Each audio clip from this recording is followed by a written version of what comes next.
buni. Ha? Qarang. Misol, shu tartibda berilgan to'plamni irratsional tenglama mavzusining eng qiyin savoli. Aniqlanish sohasi olamiz. 4x kvadrat qo'shilgan 9x plus 5 ga teng 0dan ishlaymiz. -5/4 dan kichiklar, -1 dan kattalar. Buni ham 0 dan katta tenglaymiz. 2x kvadrat qo'shilgan x ayrilgan 1 katta teng 0 desak, x qo'shilgan 1 2x ayrilgan 1 katta teng 0 dan bo'ladi. Buni ham ishlaymiz. -1 dan kichiklar, 1 taqsim 2 dan kattalar.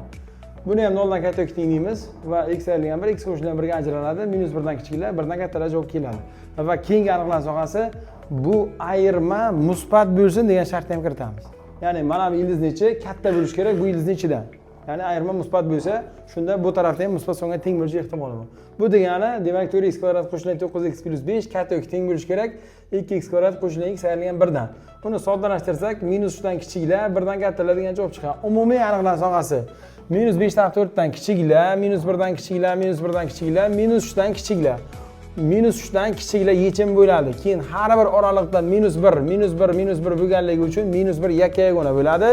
Endi kattalarni ko'rsak, -1 dan katta, 1 taqsim 2 dan katta, 1 dan katta va -1 dan ham katta bo'lsa, eng kattasi demak keyingi aniqlanish sohasi bo'ladi. Ya'ni 1 ga teng va undan kattalar. Umumiy aniqlanish sohasidagi yechim mana shu oraliqdan chiqishi kerak.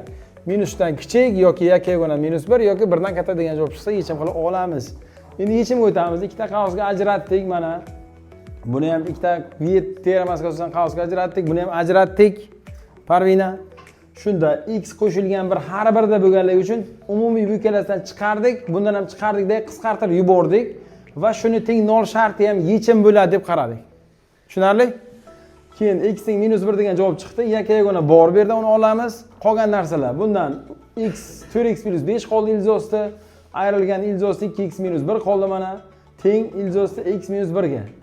Ana endi buni yana darajaga ko'taramiz. Keyin buni bu tarafga o'tkazib, keyin ko'tardim. Shu holatdan ko'tarsa bo'lar edi. Demak, mana shu holatga yozib oldik, kvadratga ko'tardik, ochib chiqdik.